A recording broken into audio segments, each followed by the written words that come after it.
Assalamualaikum warahmatullahi wabarakatuh. Salam sejahtera untuk kita semua, salam sehat dan salam bela negara. Ketemu lagi dengan saya untuk menyampaikan materi ajar mata kuliah audit sistem informasi di pertemuan kelima. Apa yang akan kita bahas di pertemuan kelima ini? Yang akan kita bahas itu adalah sistem pengendalian manajemen. Apa keterkaitannya dengan audit sistem informasi? Tentunya seorang auditor harus betul-betul memahami bagaimana sistem pengendalian manajemen dari perusahaan itu sendiri. Ya, baik. Apa yang akan kita bahas di dalam pertemuan kelima ini? Seperti biasa akan disampaikan ada ilustrasi, kemudian pendahuluan, pengertian dari sistem pengendalian manajemen, tujuan dan pentingnya sistem pengendalian manajemen, dan lingkup dari sistem pengendalian manajemen. Baik, capaian pembelajarannya, outcome-nya diharapkan bahwa setelah menyelesaikan materi ajar ini, kalian sebagai mahasiswa mampu menjelaskan pentingnya sistem pengendalian manajemen. Nah, mari kita perhatikan ilustrasi dari sistem pengendalian manajemen ini. Kita tahu setiap perusahaan itu pasti memiliki berbagai aset, termasuk teknologi informasi. Nah, aset-aset perusahaan ini tentunya harus dikendalikan oleh manajemen. Kenapa? Karena ini sangat berkaitan erat dengan pemangku kepentingan lainnya. Apakah itu pemegang saham maupun dari para pegawainya atau karyawannya. Nah, inilah yang harus dikendalikan. Bagaimana cara mengendalikannya?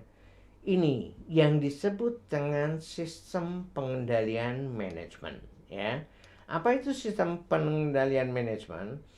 Sistem pengendalian manajemen ini bertujuan untuk mengidentifikasi terjadinya deviasi atau penyimpangan atas pelaksanaan pekerjaan, atas pelaksanaan kegiatan dibandingkan dengan perencanaan sebagai feedback, sebagai umpan balik untuk melakukan tindakan koreksi atau perbaikan bagi pimpinan dalam mencapai tujuan organisasi.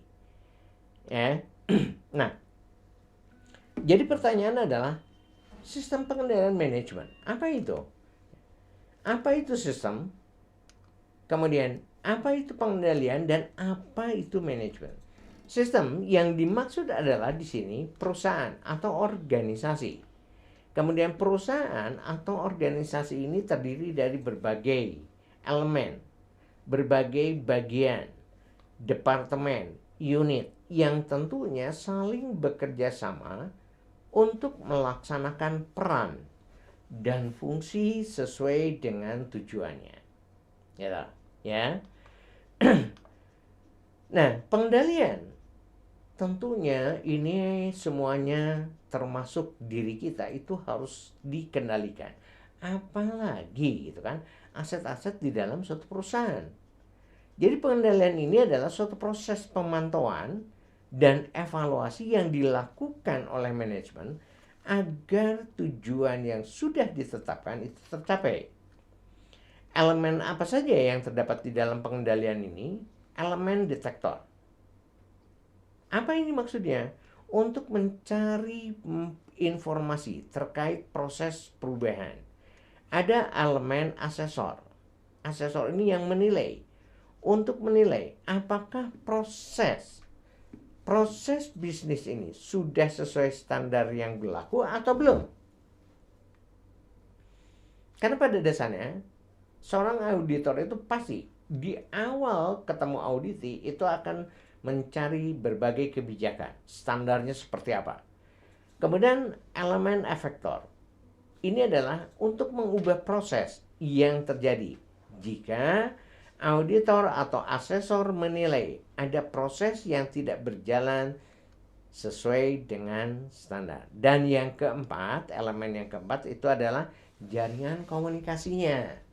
Ini untuk menghubungkan informasi antara detektor dan asesor, antara asesor dan efektor. Ya, baik. Yang jadi pertanyaan, siapa yang jadi detektor? Siapa yang jadi asesor dan siapa yang jadi efektor? Di dalam suatu perusahaan, detektor itu adalah orang-orang yang diberi tanggung jawab untuk melaporkan suatu kejadian jika terjadi proses yang tidak sesuai dengan standar. Kemudian asesor ini adalah orang-orang yang memiliki kewenangan memberikan suatu penilaian terhadap proses yang sedang berjalan. Dan efektor adalah orang yang diberi tanggung jawab terhadap proses layanan teknologi informasinya. Ya, itu yang dimaksud dengan detektor, asesor, dan efektor. Baik. Apa itu sistem pengendalian manajemen? Jadi proses pengendalian manajemen ini merupakan suatu proses di mana para pemangku kepentingan, para manajer di seluruh lapisan manajerial memastikan bahwa orang-orang yang ada di dalam organisasi atau perusahaan ini mengimplementasikan strategi yang sudah ditetapkan. Pengendalian manajemen ini tentunya memerlukan koordinasi antar individu. Ya. Kemudian sedangkan sistem pengendalian manajemen adalah suatu elemen atau dimensi yang saling terkait yang dapat memfasilitasi pemrosesan informasi untuk membantu manajemen mengoordinasikan berbagai bagian dan terus mencapai tujuan organisasi. Tujuannya dari sistem pengendalian manajemen ini adalah mengomunikasikan tujuan organisasi dengan jelas. Karena setiap perusahaan pasti, setiap organisasi memiliki tujuan yang ingin dicapai. Memastikan bahwa manajer dan karyawan memahami tindakan spesifik yang harus dikerjakan. Ya. Yang ketiga, mengomunikasikan hasil tindakan di seluruh organisasi atau perusahaan. Dan yang keempat, memastikan bahwa manajer dapat beradaptasi dengan lingkungan yang selalu berubah.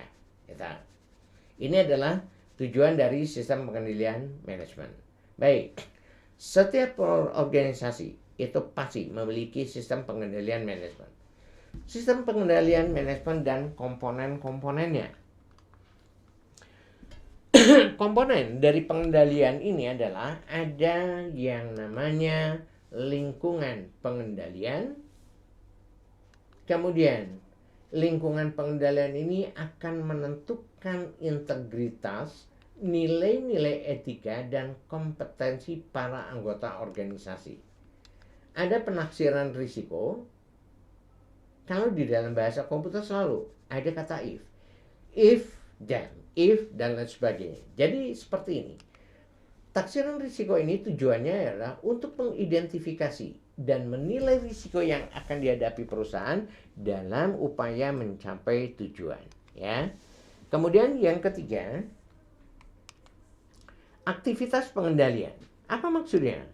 Aktivitas pengendalian ini melingkupi berbagai aktivitas seperti persetujuan, kemudian ada otorisasi, ada verifikasi, dan rekonsiliasi yang dilaksanakan untuk mengendalikan risiko-risiko yang telah teridentifikasi.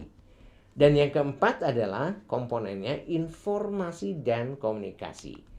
Informasi dan komunikasi ini melingkupi sistem informasi dan komunikasi, termasuk di dalamnya suatu kebijakan, manual prosedur, saluran-saluran komunikasi, dan media informasi yang dimiliki oleh perusahaan. Itulah peran auditor harus benar-benar bisa memahami terkait dengan komponen-komponen dari sistem pengendalian manajemen ini. Ya. Baik. Yang kelima adalah monitoringnya. Monitoring ini adalah suatu komponen pengendalian internal yang tujuannya untuk memantau secara kontinu efektivitas sistem dari pengendalian manajemen. Kemudian monitoring ini diperlukan karena kegiatan atau proses pada perusahaan selalu berubah, sehingga dapat memengaruhi sistem pengendalian manajemen secara parsial maupun secara menyeluruh. Ya, prosesnya yaitu adalah tetapkan standar. Standarnya mau seperti apa? Bahwa setiap lulusan dari sistem informasi harus memiliki kemampuan A, B, C, D, E. Dan itu harus tertuang secara tertulis. Kemudian yang kedua, ukur kinerja secara aktual. Ya. Kinerja aktual ini diukur dan dibandingkan dengan standar yang sudah ditetapkan. Perbandingan. Bandingkan antara aktual dengan standar yang sudah ditetapkan di dalam kebijakan. Ya. Kemudian yang keempat, ambil tindakan korektif. Ya.